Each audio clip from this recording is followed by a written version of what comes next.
Hi, I'm Kartik Hosanagar, professor at the Wharton School and faculty co-director of our AI Center.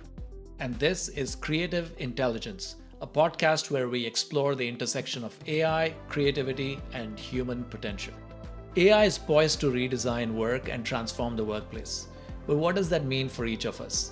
As business leaders, how do we become change agents and help our employees upskill and reskill? How do we redesign jobs? As individuals, how do we make sure we stay relevant in a world where AI is creating that much change around us? So, those are some of the themes I want to explore today.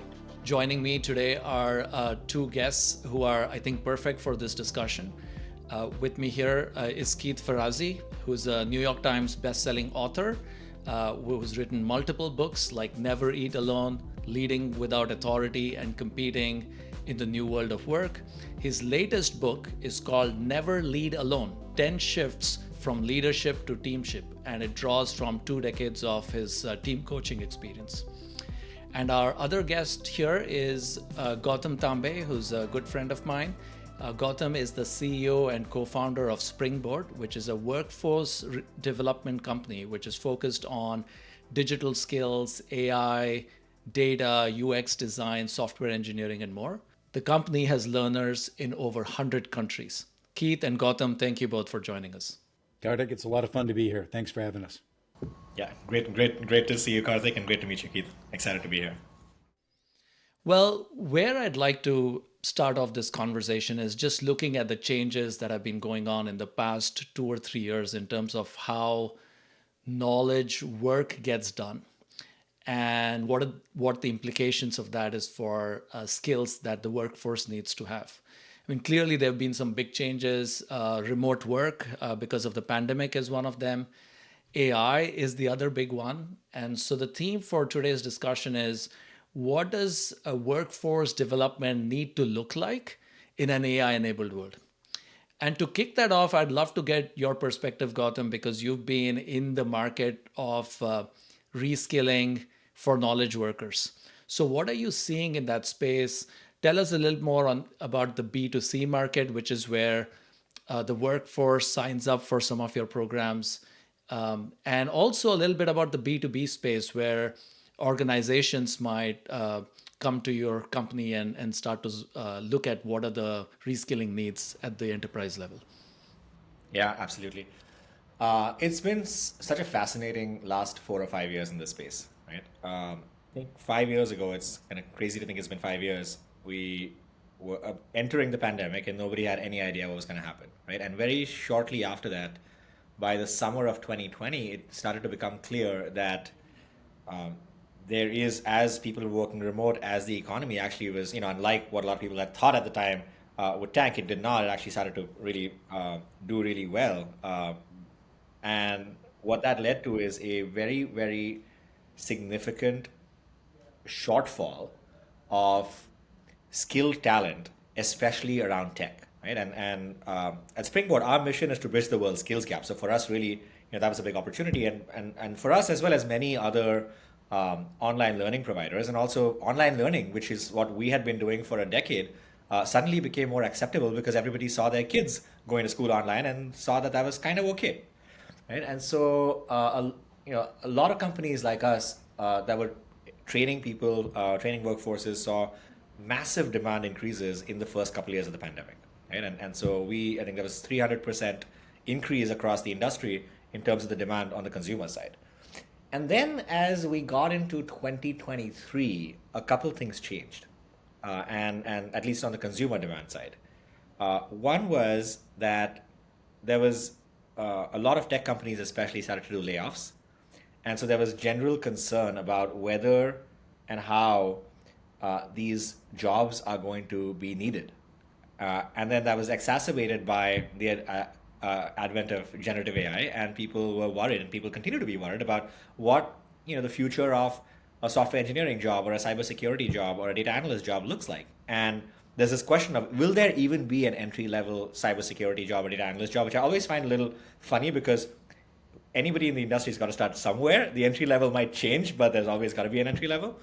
And then the other thing that happened also was interest rates went up. And that meant that for people who were somehow financing their education, it became more expensive or less accessible. And so that combination of those factors led to a decline in consumer interest in some of these programs, especially that were focused on tech, uh, in the last, I'd say, couple of years. Now, what happened around the same time or in parallel, right, is that enterprises started to worry about their workforces. And there were two levels or two sort of distinct categories of worry that we see. Right? One is, how is my workforce going to keep up with Gen AI, and how are we going to reshape our workforce in light of Gen AI, right? And all the advancements in AI. And so that's a whole category of things that we are seeing increasing demand on, where companies like JP Morgan Chase and PNC Bank and Tesla are paying to have their workforces take programs that will help them really adapt to Gen AI and use that in their day-to-day workflows. We're also seeing demand from these same companies for what we call durable skills. So not perishable skills like technical skills, but durable skills, that things that humans can uniquely do. Whether that's like things like trust and team building, which Keith, I'm sure you're very familiar with, or whether that's things like strategy, right, and how to apply strategic thinking. So we're seeing a lot of sort of pull from companies in that space, especially Fortune 500 companies. The other category of things, which is a little counterintuitive, but and doesn't get talked about as much, but surprisingly, I think has at least as much revenue in the market as there is in the first category, is uh, training for and around the frontline workforce. So what doesn't get talked about enough is, while we talk about knowledge workers, right? When you look at folks who are not working knowledge jobs, whether that's warehouse workers at Amazon, whether that is store associates at Walmart, right? There is a massive shortage of people to fill these roles today, right? And companies are really struggling to find talent for these roles. And as a result, there's much more investment happening both in creating talent for these roles. So, for example, in allied healthcare, medical assistants, pharmacy technicians, you can't hire fast enough. And companies like Walmart and Amazon are saying, hey, can we partner with somebody to create the workforce? Because there's just not enough skilled, trained people in the market for the roles we need to fill. But the second aspect of it is, because these roles are harder to fill and these are hard jobs, right? Think about the warehouse worker at Amazon. What Amazon and Walmart both run these massive benefits programs that help these people over the course of a couple of years reskill into any other role. And so they are able to then position these roles as stepping stone roles.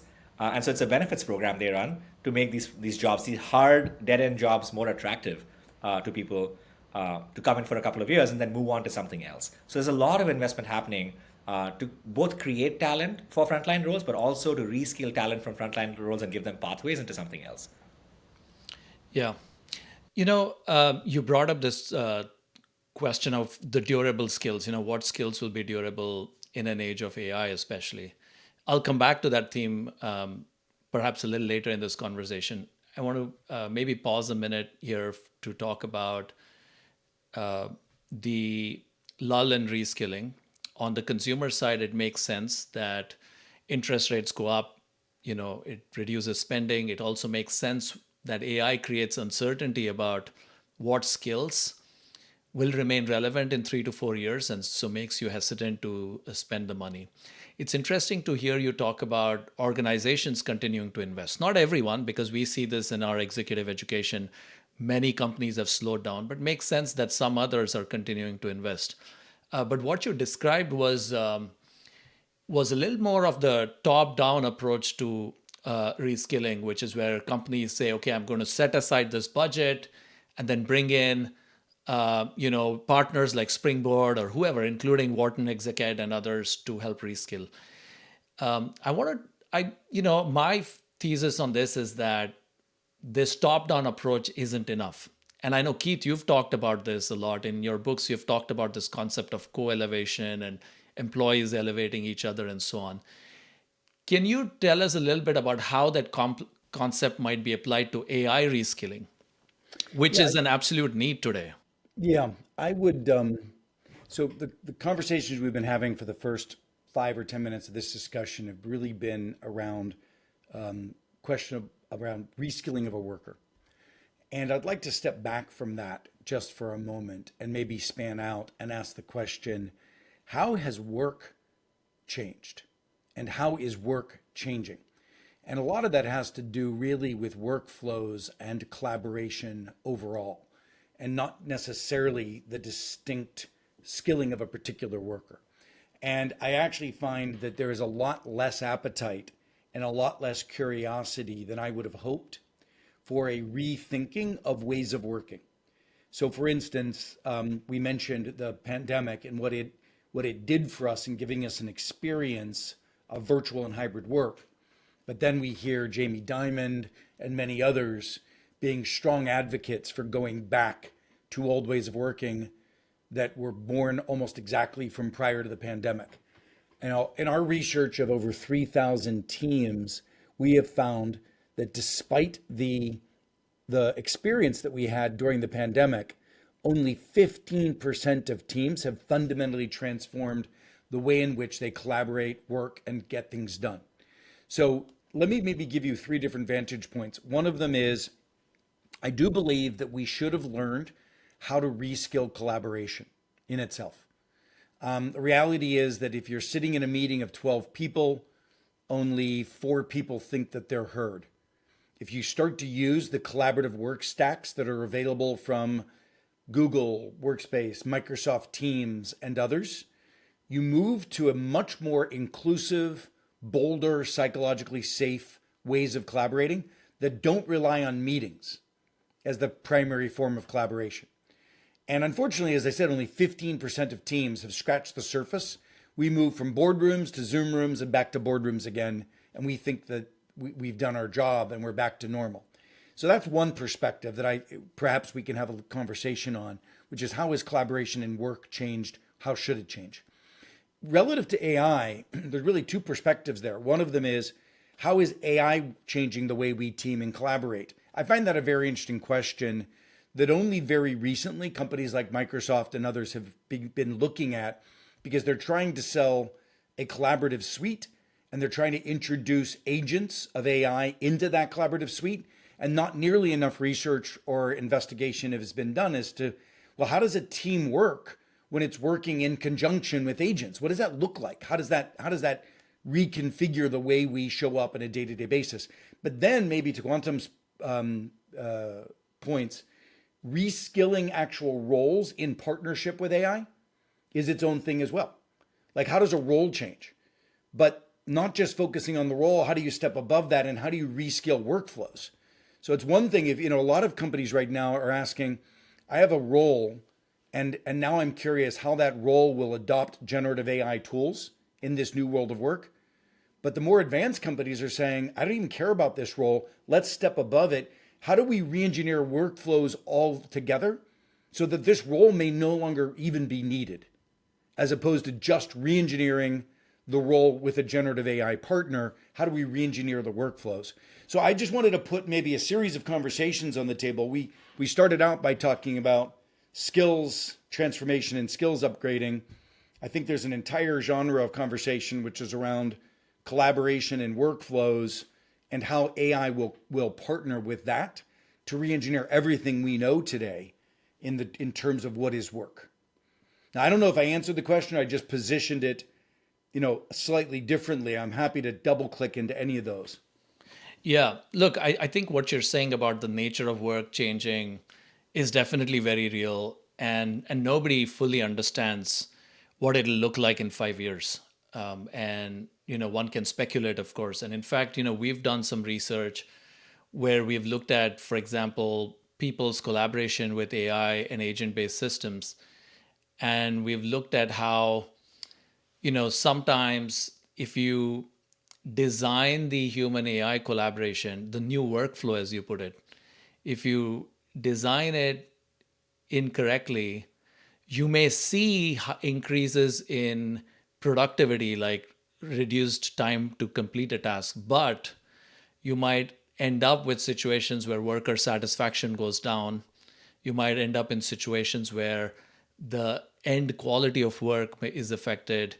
We also observed like the aggregate creativity of the team's output goes down when there's excessive use of AI and the human participation is not well arranged. So all of that really resonates with me. I think, yeah, go ahead, Keith. I guess my bigger point is I'm not seeing enough curiosity on how work and workflows are fundamentally reinvented. I think we are staying too close to the existing roles and asking how roles are augmented and not blowing up and reinventing work and workflows. And What's an example that's of my that? bigger challenge.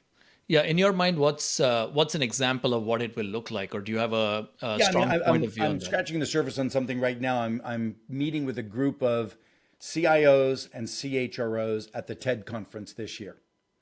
And we're looking at the question, how will AI transform the end-to-end talent value chain?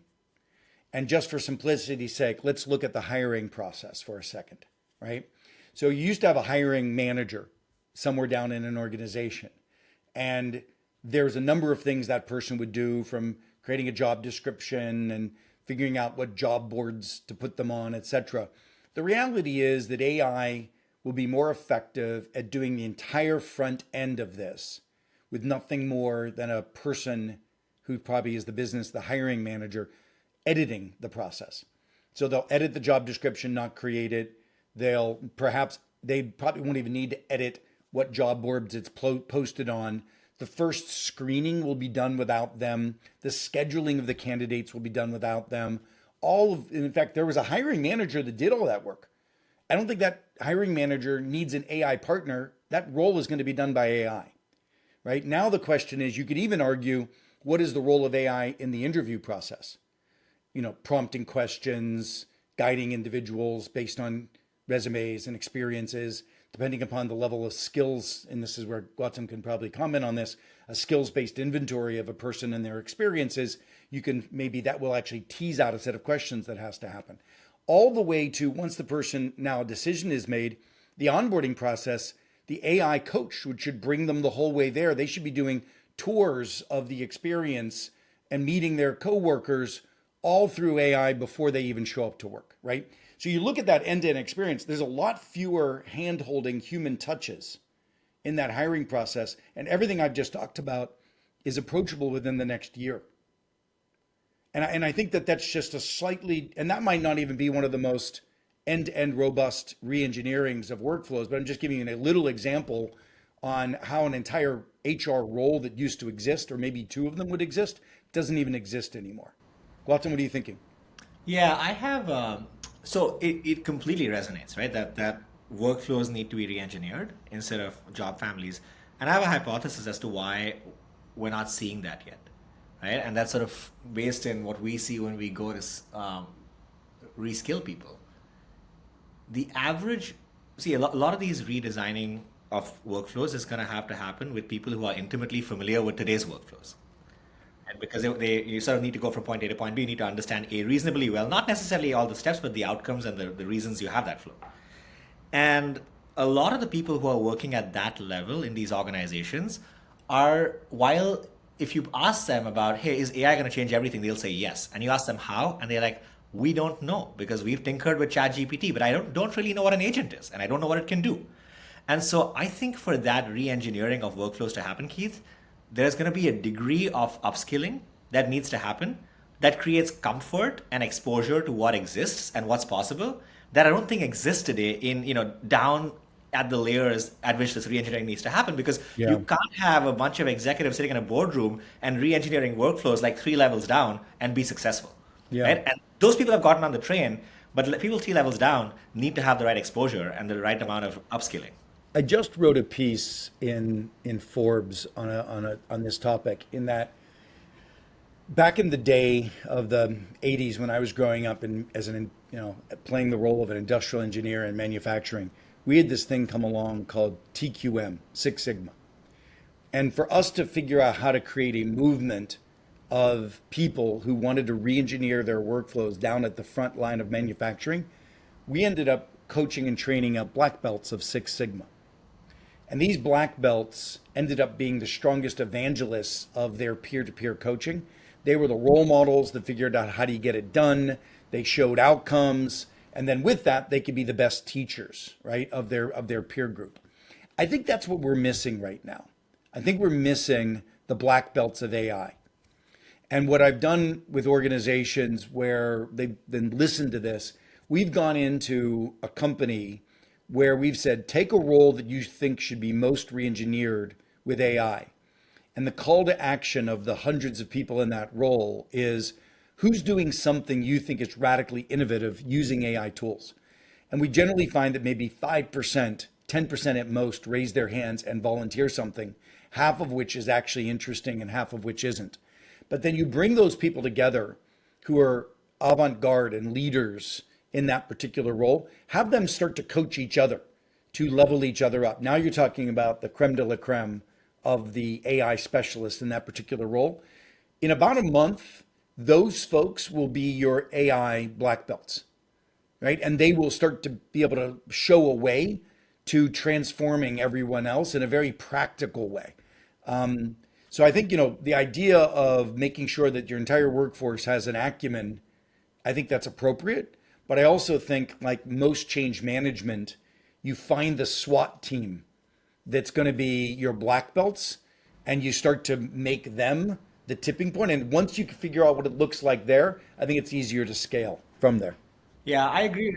Something that's coming up for me is in we actually saw that work really effectively within Springboard, the company, so not our customers. So there's a couple of folks who are exactly that, what you're describing, Keith, right? Like there's sort of I'd call them the AI black belts, and we have a weekly show and tell where people just come in and present their just it's like a mini hackathon. People present what they did with AI this week, and it's incredible the amount of progress that happens cross discipline, right? Like we're now grading our students' assignments using AI, but that was not developed by somebody who works on the grading team or works right. It was developed by somebody on a completely different team who has this sort of black belt type of mentality.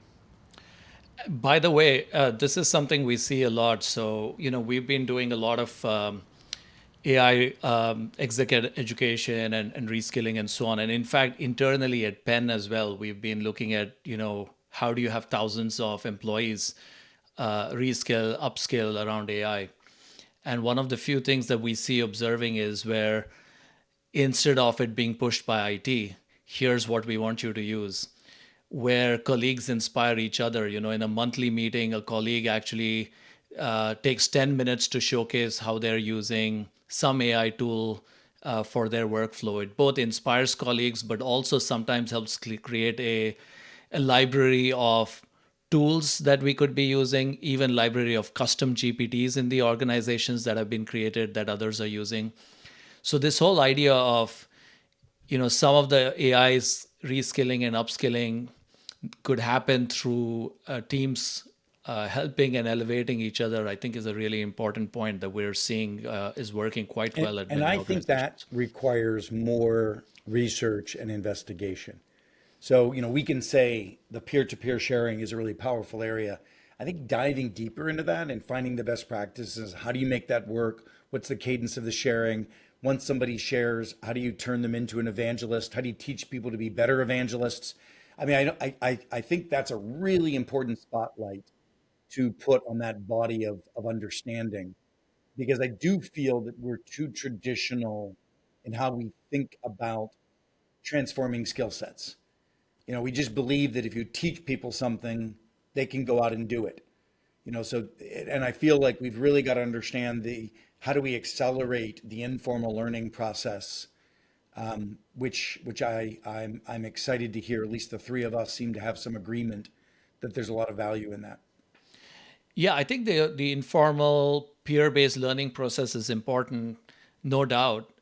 There's another issue that I see coming up a lot in these conversations, which we haven't touched upon yet, which is that there's a whole psychology behind AI adoption, which is a bit different than other technologies, right? Many employees fear that AI could replace their jobs rather than enhance it.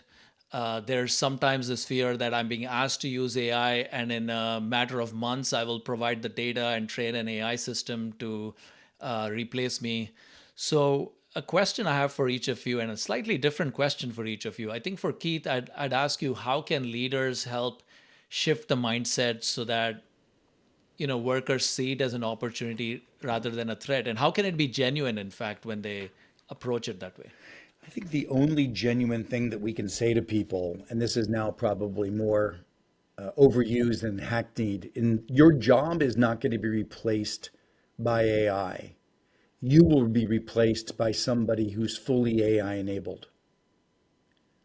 I mean, the awakening to if you want to bury your head and lack curiosity, guarantee you're going to get rolled over by AI. And by the way, if the jobs in your space will be cut down to 25% of what they were before, who are the people who are going to have them? It'll be the AI evangelists, the AI aggressors, the AI partners, not the people that were hoping it would never happen. Right. So I'm just very crass with people in that regard. If I were giving somebody career advice right now, it's be the single leader in anybody in your role, innovating and experimenting in AI and being out ahead of anybody. Because at the worst case scenario, you may be the last one standing who's designing the future of the role with AI as a partner. So, I mean, it's a very crass, but I think very authentic way to speak to it. Now, that might not be. Now, let me think about this. Would that be the would that be the advice I would give somebody who's running a call center today in how to speak to everybody in the call center? That's a great question. My coaching is at the top of an organization, and it's got to have these bold statements about AI will be a part of reengineering. But if I've got 1,000 people in a call center, and more than likely 10% of them to 20% of them will exist in their roles in 2 to 3 years. Your question is a good one, which was how do I communicate in this regard? In terms of setting people up for the creme de la creme will rise to the top. But I think that is the answer. I think the another piece to the answer to me is that leaders need to be making it clear to employees that the focus here is not just AI for cost efficiencies, but how do we leverage AI to, chase new opportunities, create new opportunities. Yeah. The one lesson, we just came back from Davos, and I had a group of CEOs and CIOs in a room, and the one absolute hands down piece of advice was stop talking about AI from a productivity enhancement perspective and focus on the growth opportunity for the business and the company. And that message of getting on board the growth engine, getting on board innovation. And I do believe that jobs will be created in this process, and entire new genres will be created in this process. But listen, and I speak very candidly from the kid who grew up in Pittsburgh during the crash of the steel industry. Those individuals have never been reskilled into CMU and the future of self-driving cars. Those people are still unemployed and they were left behind. I think there's a bigger question that we should be asking ourselves in society is there will be a large number of people at the lowest echelon of skills that will not be quickly reskilled. And how do we as a society handle that displacement? It will happen and we need to deal with it, but I'm not sure, I'm not sure it's something you can just speak to it from a growth perspective. I know that's a very different conversation, more societal conversation to have at that stage. Well, let's have that conversation. And in fact, we've been talking about it a little bit from the perspective of the organization. And so you brought up the example of the, say the steel worker in Pittsburgh or the call center worker today. And the question is, if I'm an individual trying to figure out how I stay relevant in the future and thinking through what are the skills that I need in order to succeed. That I think relates to your B2C business, Gautam, which is not an individual coming in and reskilling for just their current job, but for their next job and so on. How does one think about that? I think for me, one thing that's obvious, from our discussion is that there's no doubt AI will boost productivity. And so one thing everyone should be asking is, how can my productivity be 30 to 40, 50% higher at my own work? And what do the skills look like for that? And what do the tools look like for that? And getting tooled up is necessary. But that's within that narrow context of within my current job. How do I get my AI skills leveled up? But how does one think about it more broadly, Gautam? Yeah, it's it's tough, right? It's one of the challenges we have right now is that it is clear that a lot of jobs will get displaced, and at the same time, it is unclear what the jobs of tomorrow are going to be because that process re-engineering has not happened yet, right? So let alone we don't even know what the processes will look like, let alone what the new jobs will look like. And I agree with you, Keith, that there's going to be a group of people who are going to be left behind no matter what, and there's a societal problem we need to deal with separately. Because what's going to happen is, I think, if you look at the history of these transformations, right, industrial revolution, any of these, yes, over a period of time, these changes actually end up creating more jobs than they were before because technology gets cheaper and more people use it and all that good stuff. But there is still a generation that gets impacted. So I don't know if there's a good solution, Karthik, to that for that generation. But what would I say right now? I would say one of two things. I would, if you are a knowledge worker, right, you're not at risk. So this thing about like lowest echelons, it's not just for you know the lowest echelons of knowledge workers. I would say even like what have historically been considered the middle or even like upper middle echelons of knowledge work, like lawyers, doctors. I don't actually, I have not, since ChatGPT, I have stopped calling my doctor. It's true story, right? Like I will, like the bar for me to call my doctor is like way higher than I would before. Well, you're probably calling for him to execute on a prescription or something that you've diagnosed is most likely needed. Exactly, right? And so I think everyone's going to get impacted.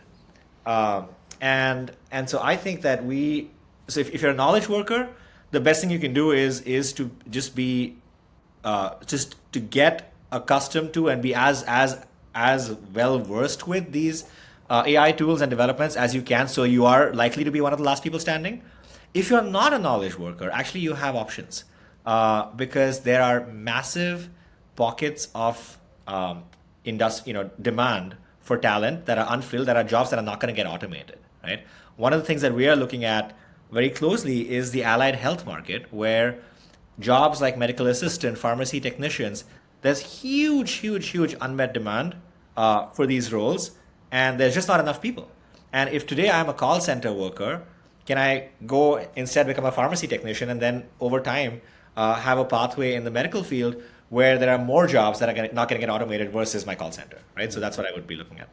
And I do think is if you allowed us to go there to the question of societal disruption, I do think very soon, I don't think many corporations right now are imagining that they're going to have to burden the societal shifts. Meaning, if I'm running a large corporation and I know my call centers are going away, I think I'm happy that that's a cost that's going to be reduced.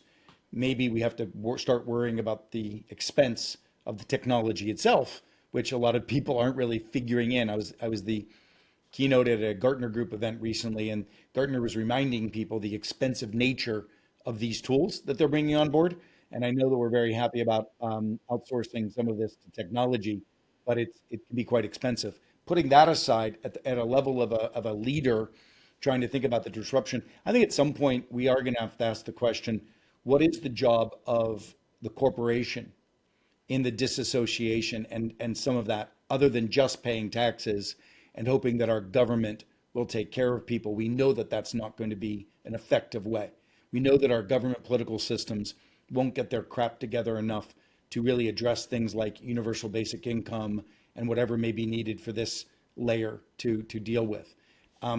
Yeah, that's Look, my thinking. yeah, I hear you on that, but I have three views on it. First is that I don't think we can expect, uh, the CEOs and the corporations to fully take care of the disruption that's coming. And I think that's just not going to happen the way capitalism works today. They're going to focus on where are the short-term opportunities, how can I hit my next quarter's goals, and so on. And they're definitely going to do what's right for them. And so I think the policymakers have to play a role in terms of thinking through bridging that. I also think in terms of AI itself, as we were talking about it, we have to think about the negative externalities with AI and make sure AI design has some social alignment goals, which is when you redesign work, you have to think about how do you maintain some level of human relevance while looking for machine efficiency? And so I think that has to come in. But the other piece, I think, coming back to this, what skills are relevant, my view on it is that what AI actually takes out of the equation are what I call as content skills. So, in fact, these educators, Kathy Hirsch-Pasek and Roberta Golenkopf, they have this notion of 6 C's of skills. The 6 C's of skills. The 6 C's, content is one of them. The other ones are communication, creativity, critical thinking, collaboration, and there's one more, confidence. And so I think what AI is doing is the content skills. It can do calculus for you, it can do statistics for you, it can do Python coding for you. But we have to now maybe place a little more emphasis on is communication, empathy, creative problem solving. How do you break down a complex problem into, and approach it? Entrepreneurial skills, taking initiative. I start to think that those will start to matter a lot more. And AI will not completely replace content skills, but will, of course, be a huge aid in that. And so, again, I mean, Gautam, you're not calling your doctor, but the doctors are not going away. We absolutely need the doctors for the complex diagnosis, but hopefully, we don't have to bother the doctors with, I have a cold right now. Give me a prescription for this other thing and things like that. Yeah, exactly. If you don't mind, I'd like to take us back to something that I touched on, but that I also quickly ran away from. You asked if I had a vision for how AI would help to disrupt and transform the way we work and collaborate more broadly than just a role. And I wanted to sort of tease on that a little bit. In my recent book, I spent 20 years researching what a high-performing team is. And I know for a fact that the average team is not high performing. We've got 20 years of longitudinal data that says most teams are conflict avoidant. Most teams do not speak truth courageously in the room. And as a result, there's back channel conversation, there's the meeting after the meeting, there's private DMing, etc. I believe that there's a good shot that AI will take that off the table. If you have an AI crawling your DMs, emails, Slack channels, etc., very quickly that AI can alert a team to tell the team that there are unspoken conversations that need to be spoken. Literally. That's not what I do as a coach in between meetings. I talk to executive team members and I'm always asking questions like, hey, what conversation should we be having in the room that we're not having today? That's a standard role of a coach for a team. And then I'm the one that works with the executive to get it on the agenda and force the conversation in a safe way into the room. AI is going to do that. At the end of a meeting, AI is going to say, you disproportionately held the time in that agenda and you shut a bunch of people down because your tone, when it was at this point in the conversation, shut everybody else down. And we can tell, and that's all AI can be able to share that with us. I'm really excited for the hygiene of collaboration. And as I mentioned earlier, we've got collaborative tools like Microsoft Teams and Google Workspace that are so much better to begin a collaboration where everybody feels fully heard in a psychologically safe way before you ever show up to a meeting. Like, people can answer the question, what's the real problem we're trying to solve? What's a bold outcome or a bold solution? People can have that conversation in the cloud, and then only the 3 people needed to land the plane have to ever have a meeting at all. So I'm excited for more curiosity about how the AI tools are going to challenge us and disrupt sloppy collaboration, and I actually think unprofessional ways of working that I see all the time. Conflict avoidance, back channel conversations, etc. So I'm kind of excited to see a level of accountability start to rise in the stuff that I've been coaching to in the book. And I'm kind of excited about our tools starting to correct some of our ways of working. There are two reactions to what you said.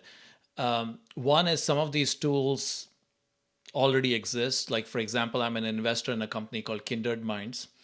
and they have an AI tool that, for example, will track your Slack conversations, join your meetings, and so on, and kind of bring up the issues that you haven't followed up on, that you haven't addressed, the conflicts that you're avoiding. And by the way, this idea of conflict avoidance resonates for me personally because I'm naturally conflict avoiding, and I look at, what are the big issues that I could have saved a lot of headache for myself and others. It was actually addressing the conflicts very early on. And I think the idea that a tool that can actually even manage, monitor some of that communication among team members and alert you to what needs to be addressed is an interesting one. I'd love to meet the founders. Of course, happy to make that connection. Yeah. We're sort of running out of time, so I want to shift our focus a little bit. The first thing that I want to bring up is, given all the changes going on, I think the need of the hour certainly is for reskilling and upskilling to happen at the pace of technological change. And I'm curious if either of you have seen any innovations going on in the space that can help address that. And specifically, what I have in mind is what Gautam was saying, that there's going to be a generation of people who are going to be hurt with the change that's happened. It's happened before, the whole Luddite revolution was around resistance to change, which it took a generation again to deal with that. And as you pointed out, Keith, in Pittsburgh, even a generation couldn't help with that. So what are the innovations in reskilling the workforce that you think are needed or that you see are on the horizon to address this? Gautam, what do you think? Yeah, I think there's some innovations on the workforce side, but I actually think there needs to be innovation on the societal side to really sort of keep us from entering a potentially a very dystopian world, right? So on the reskilling side, I think the best thing we can do is get people exposure at scale, right? Exposure at scale, and exposure and coaching at scale. One of the things we've learned, similar to your concept, Keith, of like peer learning, but slightly different, is there's research that shows that the learning outcomes that people have when they can engage with a mentor or a coach one-on-one it's the Bloom's Two Sigma study that was done at the MIT in the 80s, right? Are two standard deviations better outcomes when you have somebody coaching you one-on-one, and that was one of the premises that Springboard was founded on. And one of the things that's happened in the last couple of years is that now the cost of one-on-one like coaching has come down massively because a lot of those pieces can be done by AI, right? And so you can actually create one-on-one coaching and guidance for people who and on how to navigate some of these changes at a very, very scalable, personalized way. And I've not seen those tools yet, but it's a matter of time, and we're looking at that. But beyond that, right? Like beyond that, there's going to have to be need for societal scaffolding, as I call it, whether it's universal basic income, whether it is whether it is access to sort of change management at an individual level.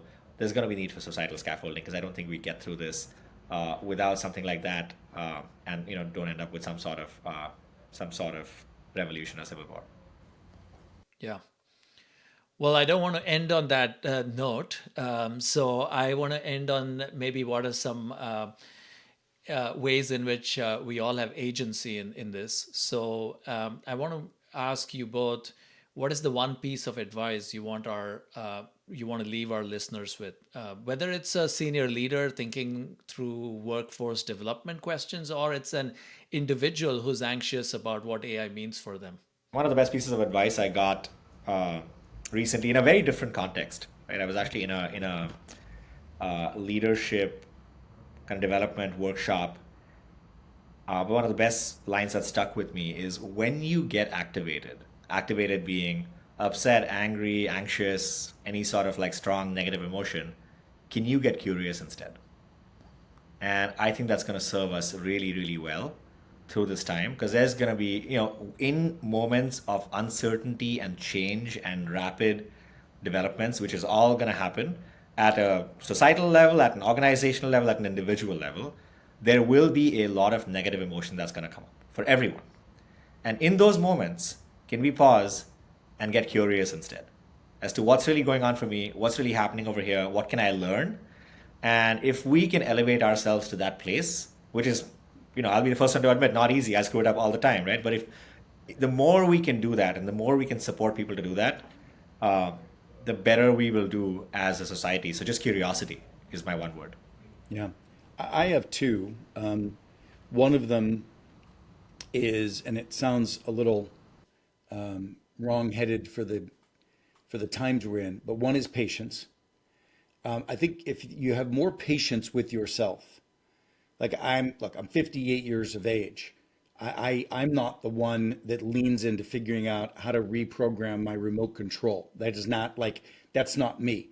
But on the important stuff, which is how the workforce is going to be reinvented with AI, and how writing, for instance, as an author is reinvented with AI, I'm at the front of the line. And while it might be intimidating, I have patience with myself to learn the little things that I need to learn, because it's so easy if you're not patient with yourself that you'll shut down and go nowhere. So number one is patience. And then the second is, and this is where I've spent most of my life researching, you need a team around you that is going on this journey together. And for now, you and your team, that's why I focus on the shift from focusing just on leadership to teamship. And that's what the new book is all about. It's about high-performing teams. Get your team to be a band of brothers and sisters taking this hill together, being curious together, supporting each other, being each other's fallback when you're stressed about this, being each other's innovators. But I think if you take this on as a team, you'll have a lot more resilience through the process and a lot more progress. This isn't something you should feel you're holding on your shoulder. And if you're an individual contributor, you can create a buddy system with a couple of other people in the same role and say, let's get through this together. Let's figure this out together. So high-performing teams, I think, is more of a answer to the AI revolution than individual leadership. And that's what I was trying to advance and advocate in my new book. But I do think as an individual, it's a good lesson as well. Gautam and Keith, thank you so much for joining today and sharing your insights. This has been really very insightful for me as well as our listeners. That was a fascinating conversation. So many interesting takeaways. For leaders, I think one of the big takeaways is it's really important to frame AI within the organization the right way. For example, as a tool to augment workers rather than replace them. Also as not just a tool to reduce costs, but also one that allows organizations to chase after new opportunities to improve employee well-being. And I think there's a process aspect to it. How do we make sure employees can learn from each other? For example, allowing employees to showcase their use of AI to colleagues, to share libraries of AI tools as well as custom GPTs created by employees, and so that they can share it with each other. And many takeaways for knowledge workers as well. I think it's natural for many of us to feel overwhelmed, but it is possible for us to take control. In my opinion, start by using AI tools for your own work. What is it that you can be using today? Start with a 90-day plan. Start by asking your colleagues what are they using, and then start using those tools. These kinds of skills compound over time, and so you can start with a few tools, and even if you're on the ground floor, it's a matter of months before you're way ahead of others. I think the other piece over here is the discussion we had about AI coaches as well. So while there is this anxiety and fear about AI, AI can also be used as a tool to help us get to the next level. Today, the C-suite and our executive leaders might have access to one-on-one coaches, but I think with the use of AI, every single knowledge worker in an organization will have a personal AI coach that can help them upskill and address their challenges. Gautam emphasized the value of curiosity, and I think one of the interesting points that Keith brought up was how do we learn as a team together? And I think leveraging that is important. For everyone listening, you can have your say on these issues as well. Let us know through social media channels and our website. We look forward to hearing your thoughts.